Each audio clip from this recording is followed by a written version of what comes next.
I'm Holly Constant. And I'm Maddie Hockaday. We really love Parks and Rec, and we really love behind-the-scenes details. So we're researching everything from DVD extras like deleted scenes and commentaries, plus interviewing cast and crew who actually worked on the show. We also bring on guests and friends to geek out about everything parks. So join us, you tropical fish. This is literally the best Parks and Rec rewatch podcast. We're your park pals. There's a park and some pals, and there's also therapy too. All right, everyone, welcome back to Ron and Tammy's Part 2. Thanks so much for waiting for that. We left with so much to unpack that we already unpacked, but we have a lot more to go. So, yes. Okay, just a reminder. Don't need a recap, but just a reminder that we left off with Leslie being at lunch with Ron and Tammy 1. Yes. And they are, Leslie's standing up to Tammy 1, which is beautiful, and Ron is a child. And exactly. Now we continue. Right. And that deleted scene of when Ron knows about her being a gold digger, and that the IRS is not real. Gold digger. Literal gold digger. You are literally a gold digger. Gold digger. Yeah. Okay. So good. So now we have moved on from that scene to where Chris is trying to do the PSA, and he's like fighting and punching to the camera like he's fighting diabetes. Okay. Dramatic. But also, this camera is so huge. Did you notice that? I don't know. It seemed big to me. Yeah, but I mean, it almost made me think, like, would a government have that high end of technology on hand for this kind of stuff, or did they go and rent it? Because it's pretty heavy duty. It's not just like I guess 2011. I'm trying to think what phone I had there. Yeah, you like definitely weren't using 3. your phone for video as much as we are now. Oh, yeah. No, now you can.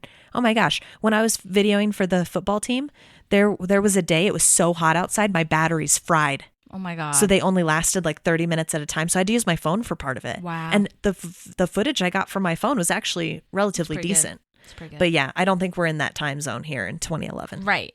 Yeah, so. Totally. I was just observing. I was like, this is okay. This camera. All right. I feel like last episode, Anne would have picked up the camera and like walked away. I don't know. I just feel like last episode Anne was a little bit more assertive about the whole penis thing and was like, I'm not taking this. And this episode, I don't feel like she's being as like assertive, and maybe it's because he's the boss or something, but I just kind of noticed that. Well, and tell me what you think about this, because I could be wrong. Mm-hmm. She's someone she has a personal relationship with. She doesn't have a personal relationship with Sewage Joe or with the other guys that were sending her dick pics, right? Yeah. So she was able to stand up and say, like, but she has to work on a daily basis with Chris and see him a lot because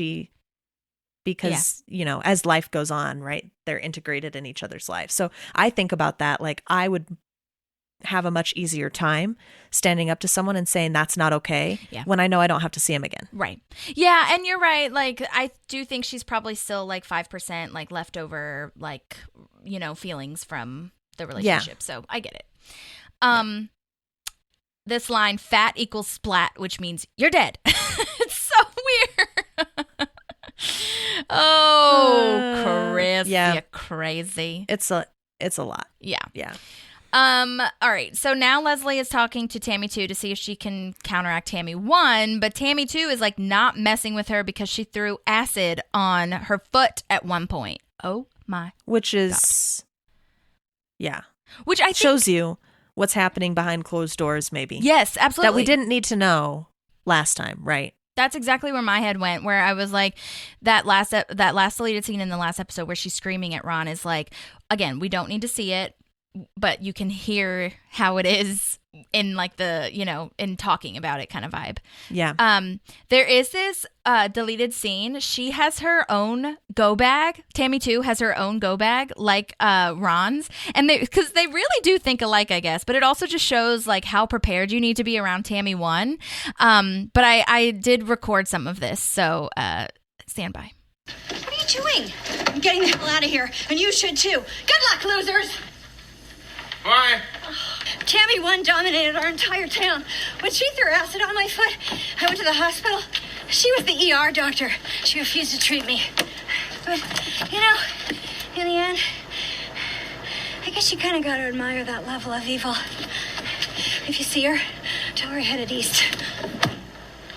So she's like running. Oh, that was... And doing a talking head. Yeah, she was running and the camera was following her.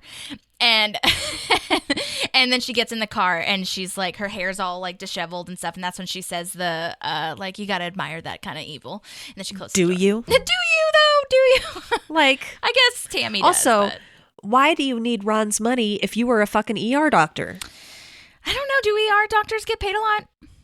Well, I feel like all doctors get paid more than a public servant. Yeah, but I also think that it's not even about the money. It's like about, I don't know, control and control. And also, like, even if she had the money, like her kind of evil, like Tammy 2 says, is just like she wants to control, but also she just wants all the money that she could possibly ever have. And also, I mean, I guess, I don't know, did she have enough gold to pay for her student loans? Does she still have debt? I don't know. Yeah. Medical school, but also, expensive. It's got to be malpractice to deny service. That's to somebody, totally. Like, oh my God. I'm just imagining okay. this small ass town that, like, you know, like there's no regulation. It's just this Gilmore Girls. It's just, you literally know everyone. And and it's just like a little barn. Yeah. That's where the city hall is. Oh my God. So anyway, Andy says that he has an idea and everyone is like kind of judging him and saying, don't joke around. And this is a nice moment where he's like, I have ideas too. And it's a good one. Yes. It's a great idea. Yeah. And I think this is beautiful because he's not as bright as everyone else, right? But he does have ideas. He's his own person. Mm-hmm. He's creative.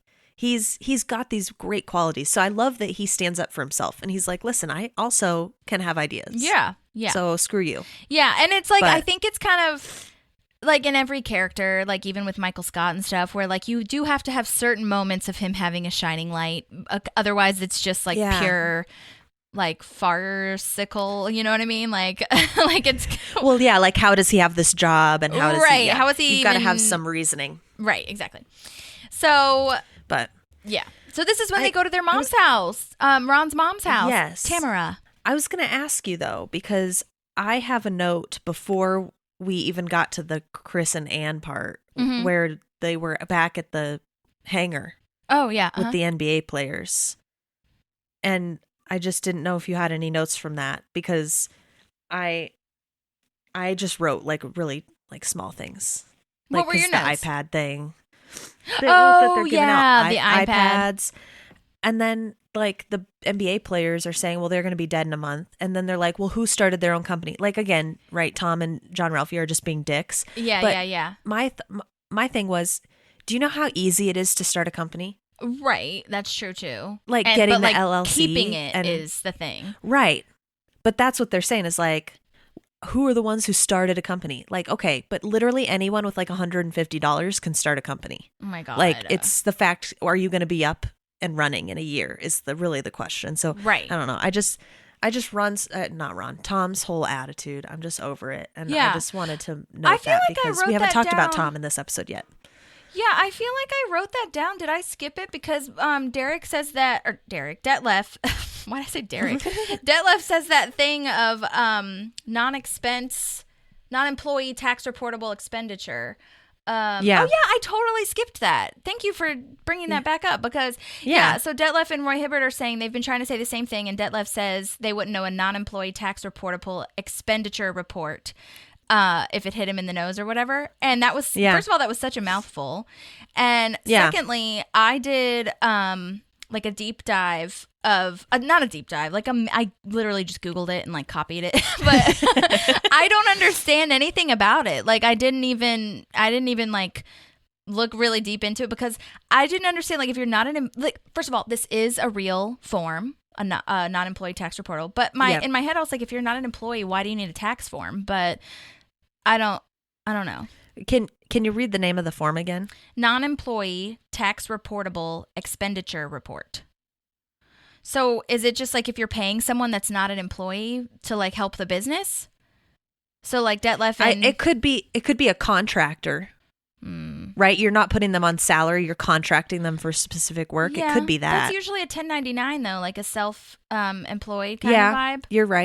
But I'm sure. But maybe that's for the employee, and maybe this non-employee thing is for the company. Yeah, that would be my thought process. It's the employer's form. Yeah. So, yeah, I thought that was really interesting. But, yeah, the whole thing where Tom is like, you guys are bozos. Yeah, but it's so frustrating. But it's a good callback. We met Detlef Shrimp at the telethon episode, right? And we did a huge deep dive on him, and we learned that he and his wife, they have their own company up in Seattle, right? Like, so he knows. It's really cool to me, right? We're having we just talked about this in the first part of this episode, that we're having this real life stuff trickle into the episode, and it's real. Detlef Shrimp does know this. Yeah.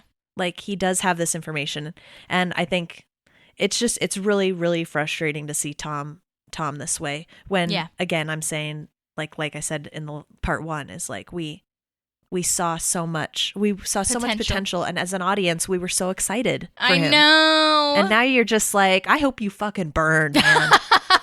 Like, this is so rude. Especially like you're asking for help, bro. Like, don't ask for help if you don't want to hear the answer. But I guess it's his right to be like, fuck you, bye. But like, still, whatever. But there's a difference between asking for help and then hearing the advice and being like, yeah, that's not how I want to roll. Yeah. Like, that's not disrespectful to me. Right. And this is purely straight up being like, you're a bozo. Yeah. Yeah. Totally. And this whole thing where Ben says businesses need revenue, but yet they have the free iPads. And in this note, I have they have a TV with a yacht on the background. Did you notice that? They say it in the tag too, which we'll get to. But I I don't know if I really noticed it beforehand. Like, I was just looking at all the things in the background, like I was talking about that lady roller skating and all these things. And I was like, what even is this yacht? Why is that there? I think just to make them feel expensive. Totally. That's absolutely my thought. But it's in there. I think in the next episode or somewhere a couple episodes later, Ben is like, I'm the first person that told you businesses need revenue. What? There's no way. So dumb. But yeah, okay, I'm glad we went back college? To that. Huh? Yeah. Do we know if Tom went to college? I don't know. I feel like he did. But great question. Yeah, my thought process being, though, is if you majored in business, there's no way you made it through 4 years of university not hearing some of this stuff. Right. Yeah, I definitely don't think he majored in business at all. No. But if he did, he probably, I don't know. That's a great question. I'm going to see if there's information about it online. I'm sure there's like a Parksopedia situation. Yeah. Okay. But we can continue, and I'll jump back in with it if we know. Yeah, I'm glad we went back to that. I think the reason I skipped it was because that deleted scene that I talked about, I played it too early, and then I was like, oh, we did that. So then I skipped all the other notes. But yes, great. Yeah. Non-expenditure. That was I would love to talk to Detlef and be like, how did you remember that line? Like, how was it? Like, how many takes did you have to do of that? Because that's such a mouthful. And he said it fast and like a throwaway. Okay. Anyway, okay, so they're going to Ron's mom's house, Tamara, and we see a picture of Ron when he was 5 years old standing next to his first chair. First of all, that chair looks so massive, like it's bigger than Ron himself, you know? Yeah. It's kind of wild, which I think is the point. But I did like a little moment on Paula Pell, because Paula Pell is who plays Tamara, a.k.a. Ron's mom, and we love Paula Pell so much. She is our queen, just like Emily Spivey, Tina Fey, Amy Poehler, all of this whole group, SNL group that we have. Yes. She is always working with Tina Fey and that whole golden circle of amazing women, and Amy, obviously. And she's always on their show. She was also in Wine Country, if you watch that on Netflix, which was Amy Poehler's directing debut. Plus, she was a really prolific writer. Oh, sorry, go ahead. What? I just said I really liked that movie. Oh, yeah. Mm-hmm.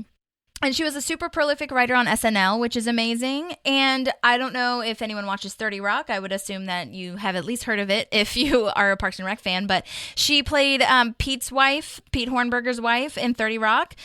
Plus, she was a producer also on 30 Rock. And I think she produced She might have produced some of Parks too. I can't remember. But either way, she is a producer. And now she's on that show Girls 5 Eva, which was originally on Peacock with Sarah Bareilles and Renee Elise Goldsberry from Hamilton and Busy Phillips. That Tina Fey is a producer on, created by Meredith Scardino. But it moved from Peacock to Netflix, which Peacock, what the fuck, bro? Like, Peacock didn't want to pick it up for a second season, so Netflix, I'm glad Netflix took it.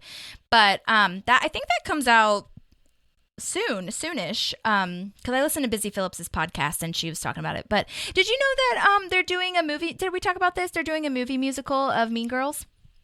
Yes. Mm-hmm. And Jenna Fisher's in it. I'm so excited. Yes, I saw that. Yeah, Jenna I'm Fisher's super in stoked. it. Busy Phillips is in it. There's so many. The cast is going to be wonderful. I think Tim Meadows is coming back. Yes, isn't he is. And he is. I think Tina Fey is also reprising her role. Oh, I hope so. That would be believe. so fun. Mean Girls is just the gift that keeps on giving, man. I can't believe that came out so long ago, and we still quote it. We still love it. I'll never, like, if it's on TV, I'll never change the channel. Like, it's so good. Tina Fey, you queen. Tina Fey is just a queen. And she's wonderful. Remember we talked about with Johnny Sneed, we talked about the fact that Amy Poehler and Tina Fey were going out to do those tours, the comedy tour together, and they were only doing like 5 cities or whatever. Yeah, so I was watching Seth Meyers, and Tina Fey came on to promote it, and she sat down, and he's like, "All right, you're here to promote something." She goes, "Actually, I was just called and told that I can't promote it because it's sold out."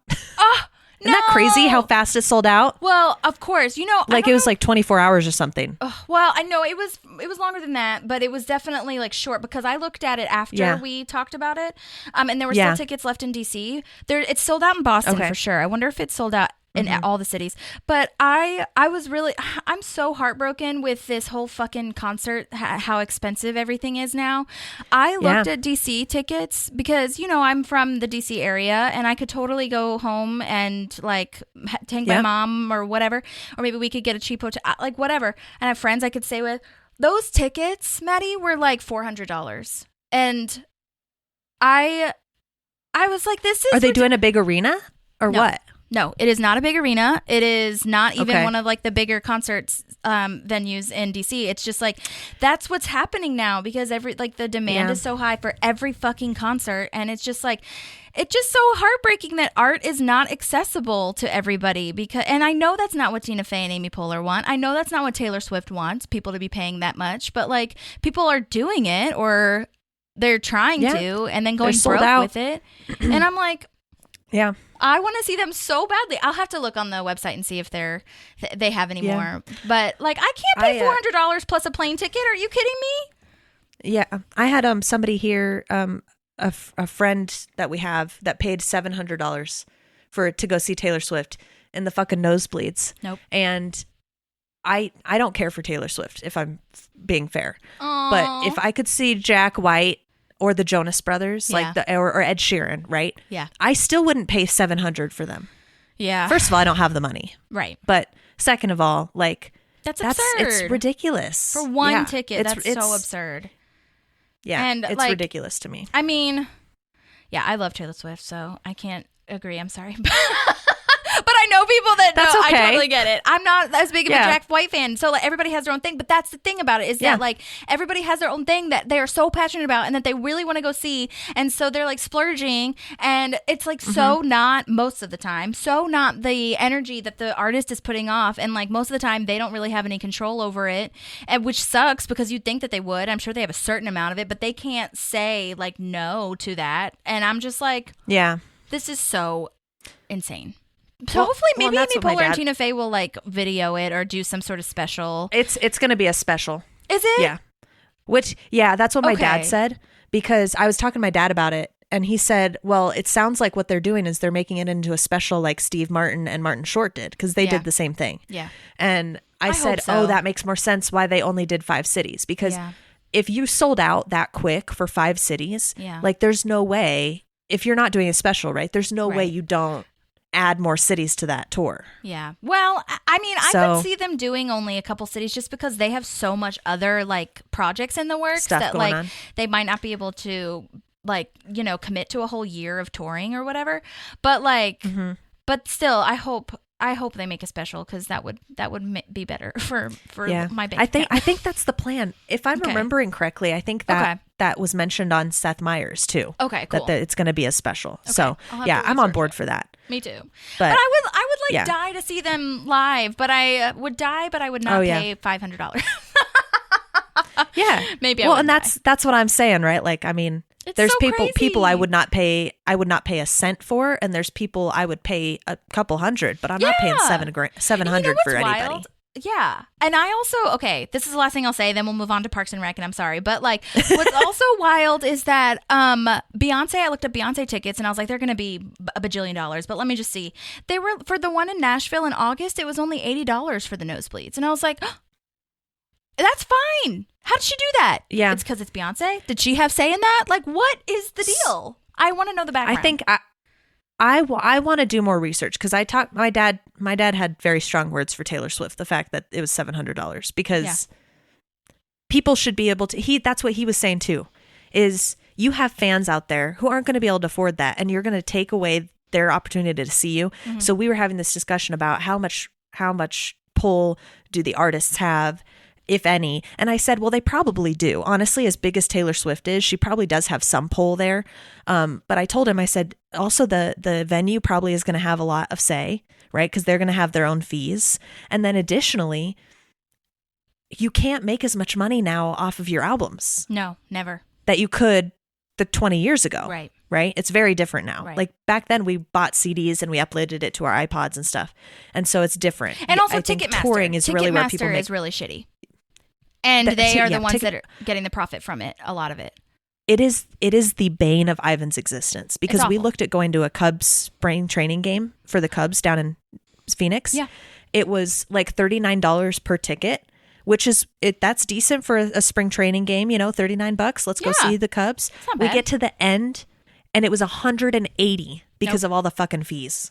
It's absurd. And that's one of the things that Taylor Swift spoke about, saying like the ticket, like she spoke with Ticketmaster and they said they could handle the thing. They said they can handle the amount, the massive shit and amount of people and they couldn't. And I was one of those people that was in the queue and then it like refreshed and said, oh, you have to get back in the queue. And then by the end, so like all of my friends were on a group message, like we're Swifties. I stand by it, whatever. But like people were. No, you do you. Yeah, we don't have to like the same music. Yeah, whatever. We were in a group message, and a couple people were like, okay, I got through. I kind of got through. Whatever. Everybody was doing this. Like everybody was doing this, and I tried to get tickets for Kansas City because Brooklyn lives like 4-ish to 3-ish hours from there. And I was like, we could take a Kansas City trip. Who fucking cares? I heard it's a great place, whatever.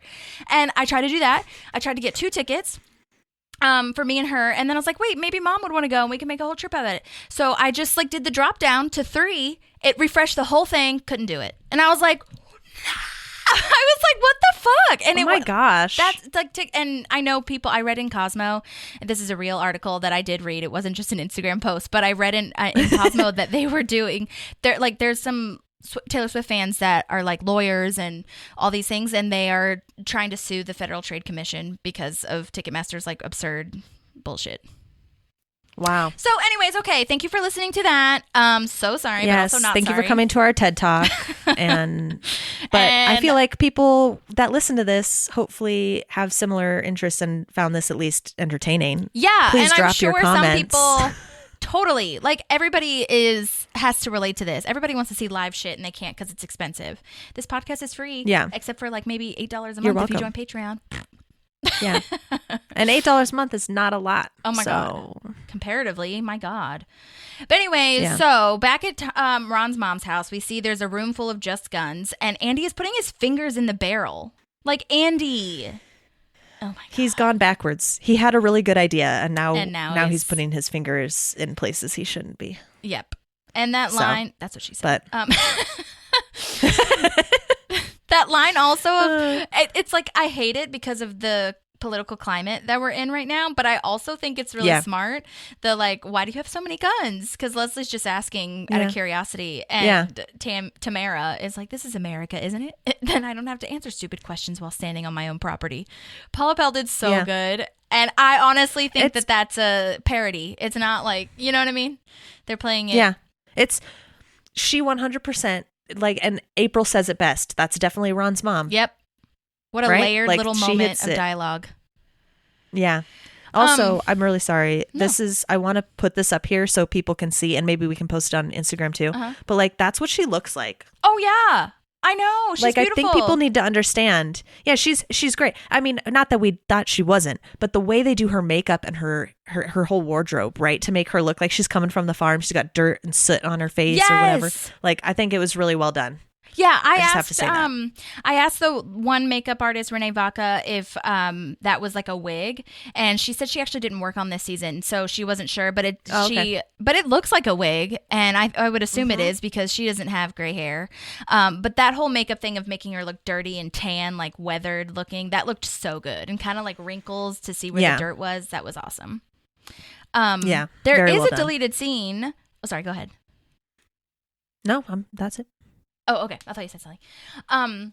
There was this whole deleted scene where they switched up the house that Ron's mom lives in. Like, they shot another version of this where it was a different house. Like, the one that we see of that establishing shot where it's, like, blue and they're driving up the driveway. I don't know why they did another version. But then they're all riding in the car together to the parks department. Like, they pick Tamara up. And they have this like alt moment where the chicken line was given to Tamara. And I think I recorded it. Yeah, and to preface this, think about the food poisoning line was given to her? Yes. Okay. So you'll see that. But to preface also, just imagining imagery here, imagine a small back road and there's a literal person riding a horse on the side of the road. And it's not a dirt road, but it's just a abandoned looking back road. So imagine that while you're listening to this. There's a lot of goats coming up. Don't hit a goat. Okay. Hey, Tammy, one's blonde. I thought Ron only liked dark-haired women. You know, sometimes when you eat chicken and you get food poisoning and even the sight of chicken makes you sick. Tammy 1 is Ron's blonde chicken. Ron's blonde chicken, greatest band name ever. I called it. Tammy, have you ever been to Pawnee? Nope, I don't like big cities. I think Pawnee will change your mind. It's really charming and beautiful. Well, charm is deceptive and beauty is fleeting. Good point. Why do we live in Pawnee? Because we love it. I thought that was so fascinating for them to like spend time so together. Yeah, so well delivered. But I mean, she had to get there somehow, right? Absolutely. So getting that little like window into what that car ride was like, that was cool. Yeah, and I liked her having the line. Obviously, it's Ron's line to give, I guess, but I liked her the way she did it a lot. Well, yeah. Well, I liked this too. You get a little bit more of her character and the delivery is just so well done. A lot of goats coming up. Don't hit a goat. Yep. Don't hit a goat. I loved that. But I think it was nice to see them like riding in the boonies. It was really interesting. Yeah. Okay, now I'm back at the Parks Department if you are. Yes. Okay. So now this is where we're at Operation Soaring Falcon. That's the name now. It was Dove. Now it's Falcon. I love that there's no mention of changing these names, by the way. She just does it. Yeah. Well, and I think this is the first time I've noticed. Like, I've noticed the Soaring Falcon one, but this is the first time I put together that there were other ones. Yes, totally. Yeah. So they're like little Easter eggs in there. Totally. So now this is the real Battle Royale. If you'll remember from part 1, our cold open was doing the Battle Royale in the Parks Department. Now this is our Battle Royale where Tammy versus Leslie and April at one point. Because Ron's mom said... Ron. Yeah, and Ron. Yep. Ron's mom says if she wins, she's taking Ronald back to the farm for good. And that was not the plan. So then Leslie decides to join in an old-fashioned prairie drink-off, which I actually love that. I feel like that is a great title of something. Yeah. Yeah, I think, it's great. I wonder why they didn't name this episode Battle Royale. I know. That's a great question. I think it's because they were trying, well, I don't know their life, but I feel like they might have been trying to like keep in tone with it was Ron and Tammy, like part 2 or whatever. Now it's Ron and Tammys, you know? Right. But Yeah. it should have been. I mean, it makes sense to me, but I was like, now we're bringing up the Battle Royale again. It's like this almost could have been the name of the episode. It could have been like a song name where you have Ron and Tammy's and then in parentheses Battle Royale. Right? Yeah. All right, so I like now it. they're talking about the Swanson family mash liquor, which I did ask Norm. He hasn't messaged me back yet, but I know it's probably water. I know that in my head, but I really need them to clarify that it's water and not something else that they did. Yeah. Yeah, it's clear enough to be water for sure. Yeah. Yeah. It's Yeah. only legal. I love the jug. Oh, go ahead. Too. Oh, yeah, that jug is fun. I like it. It's so yeah, like so. I would decorate my house with that. And jug. very prairie farm rustic, Yes. what everybody is going for nowadays with their interior decorating and stuff. Yes, absolutely. Its only legal use is to strip varnish off speedboats. Who even thinks of that? Like who? Norm Yeah. did. I want to know if Norm wrote that line. Oh my God, so wild. Yeah, that's good. So That's a good now line. Leslie joins in again, and Ron is like, "Don't do it. We use it to burn warts off the mules." All of the Mules. things that All the things. Yeah, are describing Gross. this mash liquor is gnarly. it's really bad that April can smell it. Yes. from where she's sitting. Oh my God, it's so powerful. Like, Plus, that's a yeah. lot of fucking liquor. Like That's a lot. It's full. that jug is full. Okay. So That's that would last for a very long time. Also, I don't know if this is another thing I have to take a picture of because every single person's face is different for each character that they're playing. Like, I cannot reiterate enough. Like, Tammy, too, has this eye twitch thing. Like, when she's drinking, Tamara, Ron's mom, has her mouth, like, wide open. She's, like, almost in a trance, kind of. And Leslie is just freaking out in her Leslie way of, like, you know, Yeah. saying gibberish, which we'll get to in a moment. So now I'm at where Anne's talking to the delivery guy, if you are. Yes, I do have to say, I quote poison all the time. Yes. Like, Poison. yeah, we handmade a shot for St. Patrick's Day last week for the restaurant. Nice. And so we were testing all these different recipes. And there's I definitely quoted that at least twice, where it was just like, that was so disgusting. What was it? We ended up mixing Jameson and tequila, apple liqueur, and lime juice. Oh. And it sounds like Jameson and tequila would be disgusting, but it actually was very good when we got the right ratios. Yeah. And it fucks you up real good. Yeah. Like a Long Island That's iced what I tea. learned. Yeah, man. Oh, Yep. yeah. Yeah. But yeah, it was pretty good. But yes, I use poison all the time. I love that. And Me too. I also love I made a mistake. I made a mistake. Yes, totally. Anyway, yes, now I'm at the delivery guy, which I love him. I do too. And fun fact, he sent us voice memos. Yay. I'm Thank so you, sir. excited. Okay, so he's played by Danny Vasquez, and he's been in You, 911, Lone Star, which crossover because Rob Lowe is in that. Yep, Rob Lowe. The Rookie. He was also in Ant-Man, which I have not seen, sorry, but he's in that. But to preface, so this delivery guy comes in, he's talking to Anne, and it's really funny because he's just so open and mature talking to Anne as if they are like in a therapy session almost. And I love, and you'll hear this in the voice memo, I told him that I love that his shirt says WPS instead of UPS. Yep. So clever. And I love that Anne like calls him by his first name because they're on like a first name basis. It's just like, maybe you're right, John. It makes you think, how long has he been there? Right. Like, Totally. and second of all, why has Chris not noticed that Anne's not in there? Yes. Like, there's just so many things. And I love that they've taken this time to like, he's like listening to her, giving her validation. I love this line of, you know, it makes sense that sometimes we just date people based on where we are in our lives emotionally. Like, Totally. that's so deep. Like, coming from, I love it. This is another stigma thing, like we talked about with Brandy Max, is like, people think people who are like delivery drivers or like male people, right? They're not smart enough to have other jobs. That's why they do that. No, Right. not necessarily the case, right? Never, Like, he's yeah. this very put together person, and this just happens to be his job. Yeah. Like, your job doesn't have to say 100% about you all the time. Yes. So I really like this. I almost wish they had them go on a date in the next episode. I know, that would have been so cool or so cute. Yeah. Or maybe like I'm imagining that like in an alt or something they went on a date and came back and Chris was still doing this. That would have been awesome. Do you want to go get coffee? Sure. Yes. But I also I agree with you as far as like it probably does seem like they would have been there for like 20 minutes or more, you know? Yeah. That's amazing. Yeah. All right, well let me play his voice memo. Thank you so much, Danny. Okay. Hello, Holly. This is Danny Vasquez. Thank you very much for having me on Parks Park Pals podcast. I really appreciate the invite. So let's go ahead and get started. If question number 1, how did you get your job on Parks and Rec? Well, I got the job because I have an amazing agent. Her name is Julie Smith with Smith and Hervey Grimes. Been with her for many years, and that was about 2 weeks after I signed with her, and she got me my second audition. I'm sorry, my second television job. I was very excited, and the audition was great. It was cast by Dorian Frankel.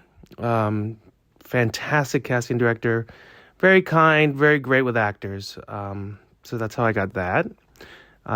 Number 2, how was your day on set working with Rashida? And you love that they had WPS instead of UPS for my delivery guy shirt. Rashida was amazing, super kind.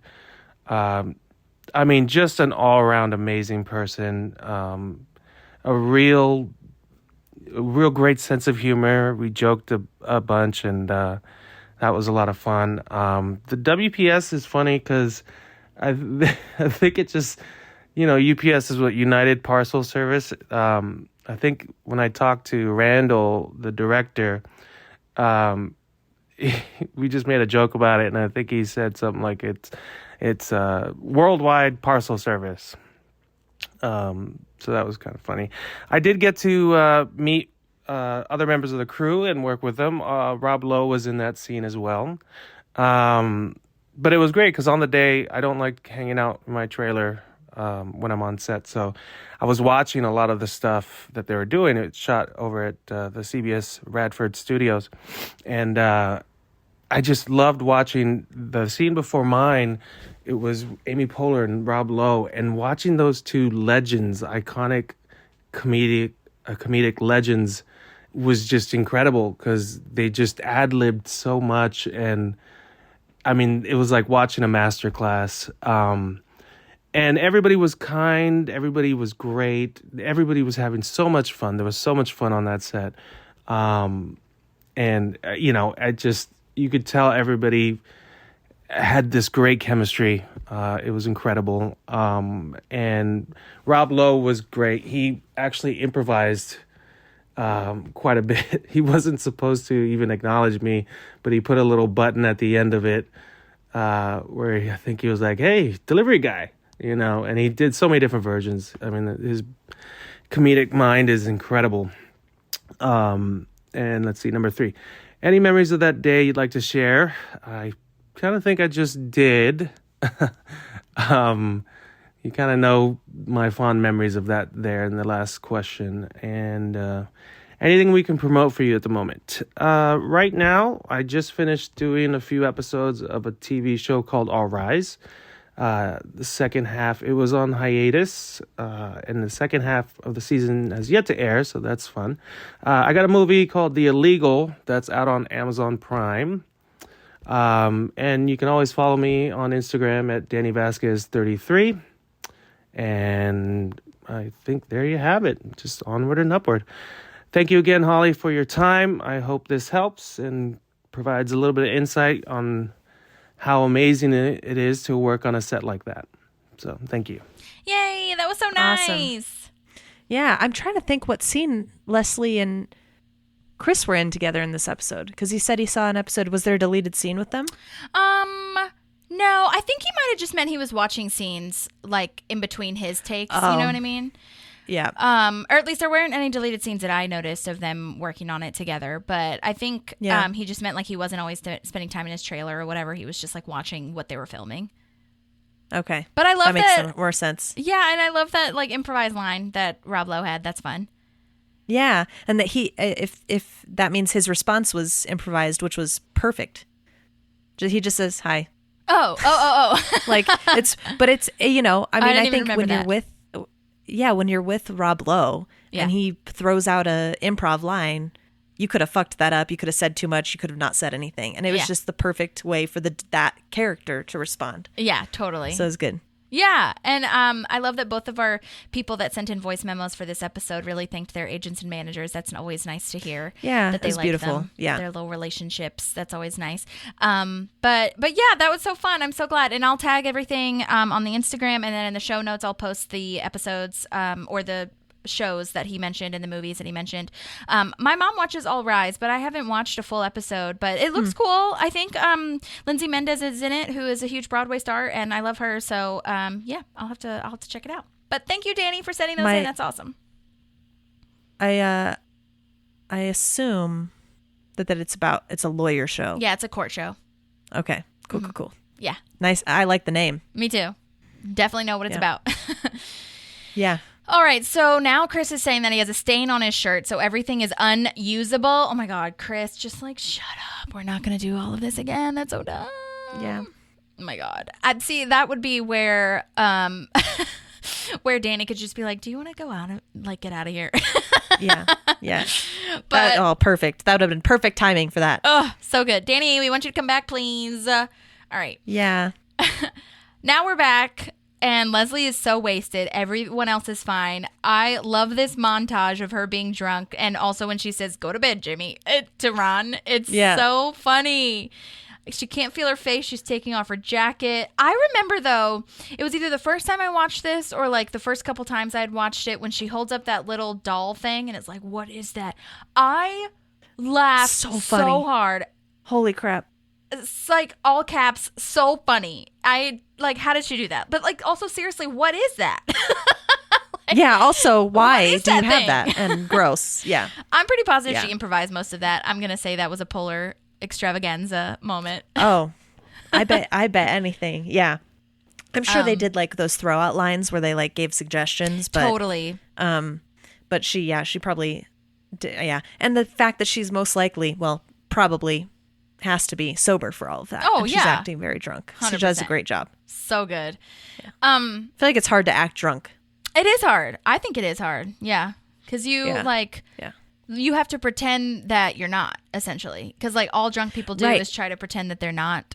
And so like having that balance is always funny and hard. Yeah. Well, it's funny because like little tiny things that come out when you're drunk that you don't really notice, but people can pick up on. Definitely. Like, that you take a step like a different way, or you're off your balance when you're like standing, and you wouldn't think about it when you're drunk, right? But you have to ask other people, what do I do? Or like, it's fascinating. It is. Okay, now I'm back where Chris and Anne are, and Chris says they got what they need finally, and he becomes all charming and stuff, and like has this whole little moment of like complimenting her, saying she's a great person and you're extraordinary and all those things. That talking head that Rashida gives, all of her talking heads in this one are so good. She's just, that is so awesome. Like, oh, that's why I dated him. Yeah. I get it. He's so annoying though. 7 hours, like you were talking about in the last episode. She couldn't do her job for the rest of the day or like anything she wanted to do. Like, it's so selfish. And I know he thinks he's doing a good thing, but oh my God. Well, and even when, I'm going way back to the beginning of the episode, but even when she brings this idea to him at the beginning, he says, have a script for me in an hour. Right. And in my head, I don't have her job, but in my head, when I go have a meeting about this is something I want to move forward with, I already have the rest of my day planned out. Right. It's not like you're going to say yes and I'm going to use the rest of my day for this. Right. It's okay. My goal is to have it done by this date. Right. So it's like her whole day was just completely well, and also she was consumed. like, you just approved it. So I didn't know that I needed to. I also, right. I didn't know that I guess she could have presented presented it to him like before she did that. But still, regardless, doesn't matter. It's so 7 hours is too much. For what's probably, I would love to see the finished product because it's probably like a 30-second thing.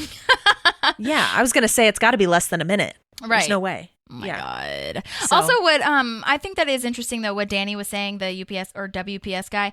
I think I don't think Rob Lowe gets a lot of like comedic moments or hasn't gotten as many comedic moments as he has in this one. So that was kind of nice to see. Yeah.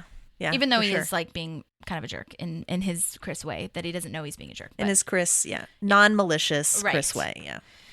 Yeah. So now we're back at where Tom is finally saying that Ben was right and gives him an iPad as a thank you, which was sweet. But I love that Ben is mad. Like, you have to stop giving these away like they're candy. And he's like, I bought that. Yeah. I like from my own personal, which is like nice, but also you don't have that money. Right. Yeah.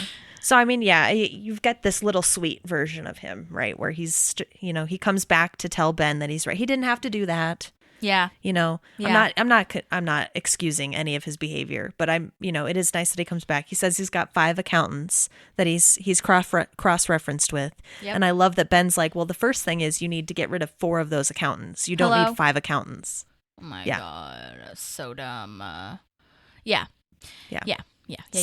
So now we're back where Leslie is back on the drinking moment, and she's it's funny. Okay, so she's saying, everybody pants now, pants now, pants. The subtitles say prance, and I was like, that's not what she's saying, and I'm not gonna believe I didn't catch that. I know she does not sound like she's saying prance. And That's so I'm gonna say she's saying pants, but it's so interesting. And then by this point, you would think, okay, Ron, step up, step in here, do something. Man. But Ron tries to stick up for her, but then he doesn't take action. He just tries to say something. But then Tammy are like, no, she's done. Like, bye. And she's out. Yeah. And then April tries to do it. And she's like, I'm Puerto Rican, I can handle it. And she can't even swallow it. Why does she hold it in her mouth so long? I guess I don't know, maybe it's like making that's what her she sick said, or but something. also ew. Yeah. but that's the thing. Like, when I take a shot, like especially vodka's I can't do it. I fucking hate vodka. It's gross. Bad experience. Yep. If I shoot it, it's going straight down my throat. Like, I'm not holding that shit in my mouth. Too but much. she holds it, and then spits it out. I'm like, you didn't need to. I mean, that could have just gone down the hatch. I was really surprised, and I'm very impressed with Leslie, because Tammy have drank this shit before. They have a tolerance, probably. Yeah. They know what the fuck they're doing. But Leslie swallows and keeps going. That's the thing. It's like, damn. That's how much she cares, and it's so how much she wants to save the situation, and it's so wild to me. But anyway, so April can't handle it. She spits it out, holds it in her mouth, then spits it out, and finally, and I wrote this in my notes, Ron womans up, not man's up, woman's up, and takes over, and is like, okay, do this, because I don't know. In my head, I was like.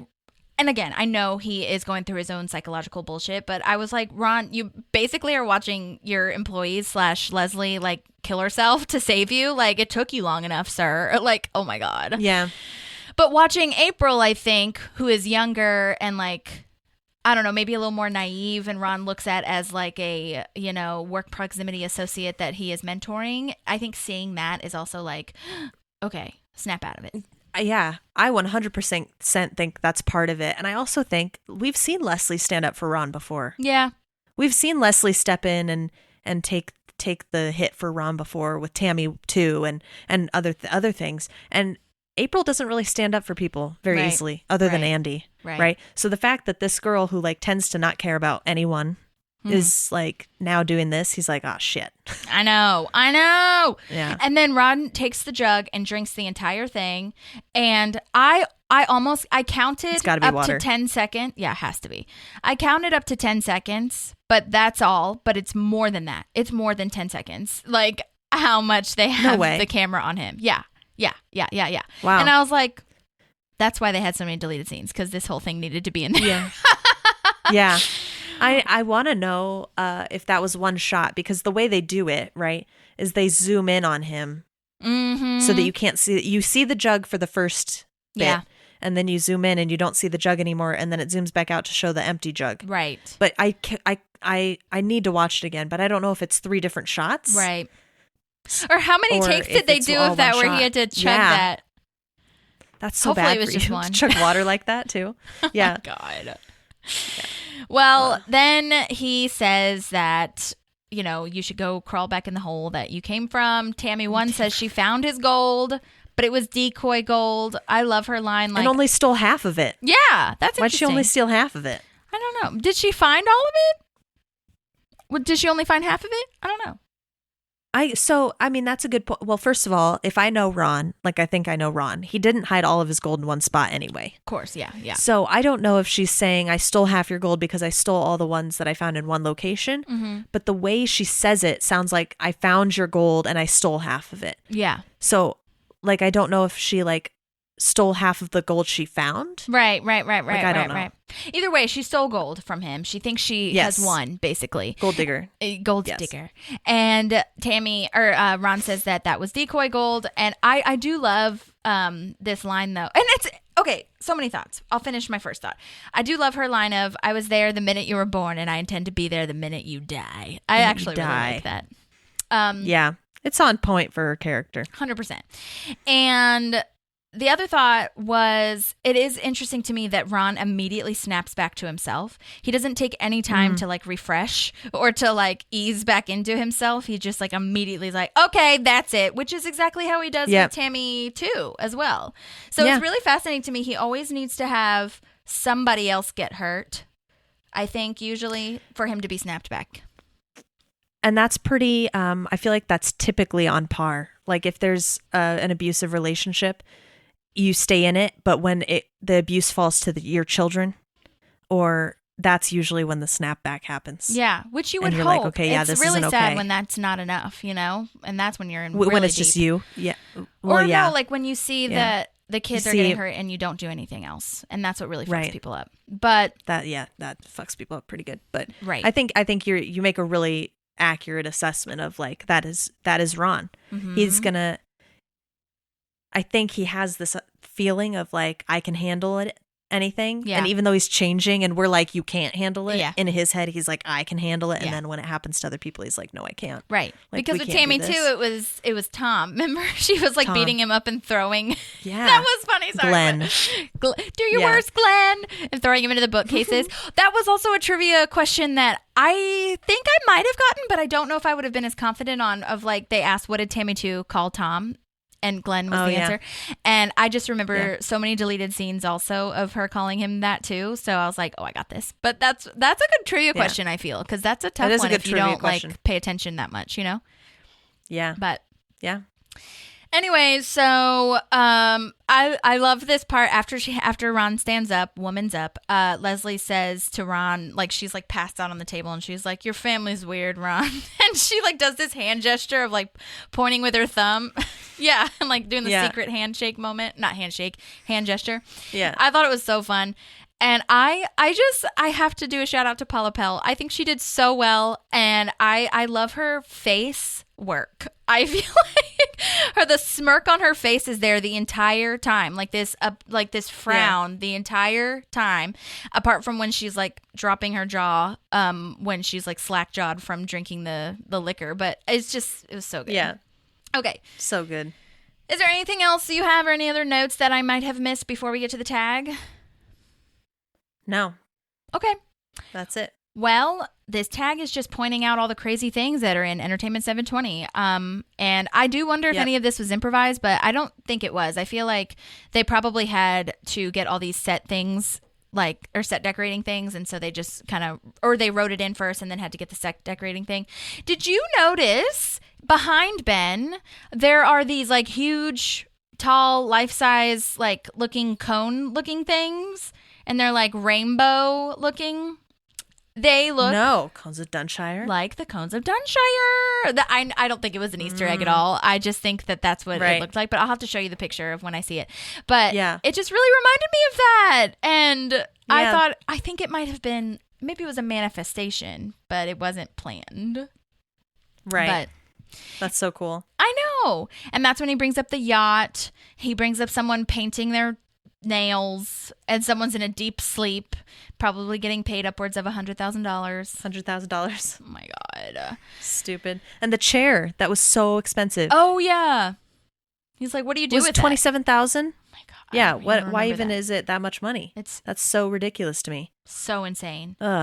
So yeah, I like that we have these tags that are like, we know it's not happening now chronologically. It happened earlier, and they're just giving us bonus footage. Totally. Almost. I like those. Yeah, I do too. I do too. And I don't know if that, like, I feel like they could have even kept some of the deleted scenes and, like, not had that as a tag, but none of those deleted scenes were a tag. You know, it made sense the way that they did it. Yeah. Have you watched The Office Superfan episodes yet? Yeah, I don't think we've done season 6, but everything up to season 6. I haven't watched like any of them. Well, actually, I've watched like a couple, and Sean sent me a few because he thought they were funny, and I was like, they really are like a whole new show. It's crazy. It is. Yeah, and you're really excited because you're like, where is there going to be a new scene? Right, exactly. Because I've watched this 5 million times. 100%. So, yeah. But anyway, well, that was Ron and Tammy's part 2. We are now done with the Ron and Tammy's. I don't think Tammy 1 comes back ever, so good riddance. Nope. Yep. I kind of Which is what I was saying at the beginning. Right. It like dies. Like they had this huge buildup from the finale of season 3, and then it just dies. Yep. I kind of wish that they would have gone back to his mom's house for certain things, or like she would come. But it makes sense that she doesn't, because like there's just too much going on. They would have to make a special trip, or there would have to be a real reason for them to go out there, because she's obviously not going to come out here. Yeah, she doesn't like the city. Yeah. But she could have come to Ron's like thing when he wins his wedding award, or the wedding. Oh yeah, the woodworking award. They didn't really have a wedding, but right. That's true. But I guess Tammy 2 comes back for the woodworking, so that, you know. Yes, she does. Yes, she does. Oh, yes, she does. All right, everyone. Well, if you haven't rated or reviewed yet, please do that. Scroll down, click write a review. Just like 1 sentence will do, or 5 stars will do. I will take it. Don't forget, we have a Patreon, Instagram, all the things. You can follow us. Make sure that you follow us for our Instagram stories, because we do a lot of polls. I have taken a poll. This will have been like 2 weeks ago by now, but I took a poll to see like who watched seasons 1 through 3 of Parks like live on air, and right now, well, the last time I looked at it was 50-50, so that's really interesting. I'll have to look that is interesting into it and see. I mean, that was only like 3 people 4 people voted, I think, so it was like 2 and 2. So like that's not a ton of like data, but still I would not have even imagined one person would watch. Yeah. So yeah, and then let us know if you have any trivia questions or trivia moments, or tag us in your trivia times, because it's so fun, and I highly recommend going to trivia for any TV show, really, but especially for Parks. Yes, Love absolutely do it. And just a reminder that May will be a break from the podcast. It was mentioned in part 1, but just wanted a reminder. Yes. And yeah, we just hope you enjoy. And if you have any questions or want to say anything, just let us know. But for now, thanks for listening, and we will talk to you soon. Have a great rest of your day. Hang in there and have fun. You got this. Okay, bye. Bye. There's a park and some pals, and there's also therapy too.